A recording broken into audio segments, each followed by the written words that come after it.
Welcome to my channel.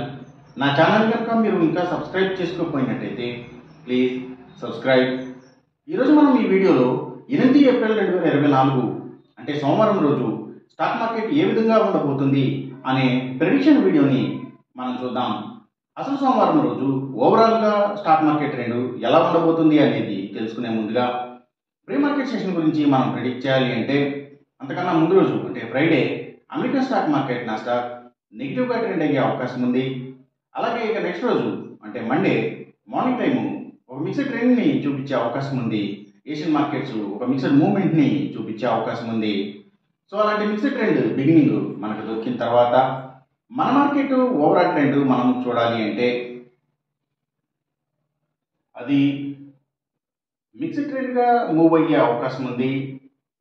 అందులో ఎక్కువగా నెగిటివ్గానే trend అయ్యే అవకాశం ఉంది. ఒకవేళ గ్లోబల్ మార్కెట్ ట్రెండ్స్ కానీ న్యూస్ కానీ ఏదైనా నెగిటివ్గా వస్తే ఇది మరింత నెగిటివ్గా కూడా మారే అవకాశం ఉంది. సేమ్ బ్యాంక్ నిఫ్టీ కూడా అలాగే మిక్స్డ్ ట్రెండ్గానే మూవ్ అయ్యి అందులో ఎక్కువగా నెగిటివ్గానే ట్రెండ్ అయ్యే అవకాశం ఉంది. సేమ్ బ్యాంక్ నిఫ్టీ కూడా అలాగే గ్లోబల్ మార్కెట్ ట్రెండ్స్ కానీ న్యూస్ కానీ ఏదైనా నెగిటివ్గా వస్తే ఇది మరింత నెగిటివ్గా కూడా మారే అవకాశం ఉంది.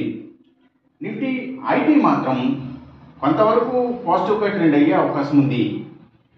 ఇక మనం ఇంట్రాడే స్టాక్ సెలెక్షన్ విషయంలో భాగంగా ముందుగా మనం గెయినర్స్ విషయం చూడాలి అంటే ఏవైతే పబ్లిక్ లిమిటెడ్ కంపెనీల స్టాక్స్ చాలా వరకు గెయినింగ్ సైడ్ ఉండే అవకాశం ఉంది. అలాగే ఇంకా కమ్యూనికేషన్ సెక్టర్ స్టాక్స్ వాటిని బేస్ చేసుకుని పనిచేసే cell phone towers, cables, internet services providers ఇలాంటి వాటి స్టాక్స్, అలాగే media sector stocks, media and television ఛానల్స్కి సంబంధించిన కంపెనీల స్టాక్స్, సో ఇవన్నీ కూడా మంచిగా గెయిన్ అయ్యే అవకాశం ఉంది. అలాగే FMCG sector stocks, foods and beverages కంపెనీల స్టాక్స్, ఇంకా స్టీల్స్, ఐటీ స్టాక్స్, అలాగే సిగరెట్ కంపెనీల స్టాక్స్, ఇంకా లిక్కర్ కంపెనీల స్టాక్స్ అంటే స్పిరిట్స్కి సంబంధించిన కంపెనీల స్టాక్స్, సో ఇవన్నీ కూడా గెయినింగ్ సైడ్ ఉండే అవకాశం ఉంది సోమవారం రోజున. ఇక మనం ఇంట్రాడే లూజర్స్ విషయం చూడాలి అంటే ఏవైతే Nifty automobile sector stocks, power and ఎనర్జీకి సంబంధించిన కంపెనీల స్టాక్స్, సిమెంట్స్ కంపెనీల stocks, real estate sector stocks ప్రత్యేకించి ల్యాండ్స్తో డీల్ చేసే కంపెనీల స్టాక్స్, అలాగే ట్రాన్స్పోర్ట్ బేస్డ్గా పనిచేసే కంపెనీల స్టాక్స్ అంటే tours and travels, logistic supplies, aviation stocks, అలాగే కొరియర్ సర్వీసెస్, డెలివరీ సర్వీసెస్ ఇలాంటి వాటి అన్ని స్టాక్స్ కూడా ఎక్కువగా నెగిటివ్గా ట్రెండ్ అయ్యే అవకాశం ఉంది. అలాగే ఇంకా ఆయిల్ అండ్ న్యాచురల్ గ్యాస్కి సంబంధించిన కంపెనీల స్టాక్స్, పెట్రోకెమికల్స్కి సంబంధించిన కంపెనీల స్టాక్స్, సో ఇవి కూడా ఎక్కువగా నెగిటివ్గానే ట్రెండ్ అయ్యే అవకాశం ఉంది.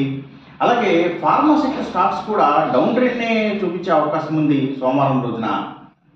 అలాగే ఇంకా ఏవైతే సీడ్స్ కంపెనీల stocks, seaports and harbours, ayurvedic ప్రొడక్ట్స్ని తయారు చేసే కంపెనీల స్టాక్స్, ఆర్గానిక్ ప్రొడక్ట్స్కి సంబంధించిన కంపెనీల స్టాక్స్, ఆక్వాకల్చర్కి సంబంధించిన అన్ని కంపెనీల స్టాక్స్, సో ఇవన్నీ కూడా ఎక్కువగా డౌన్ ట్రెండ్ని చూపించే అవకాశం ఉంది సోమవారం రోజున. ఇక మనం ఎంసీఎక్స్ ట్రేడింగ్ విషయం చూడాలి అంటే ఏవైతే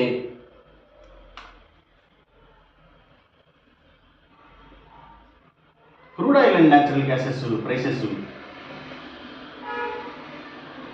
ఇవి, అలాగే సిల్వర్ ప్రైసెస్, ఇంకా గోల్డ్ ప్రైసెస్, సో ఇవన్నీ కూడా తగ్గే అవకాశం ఉంది.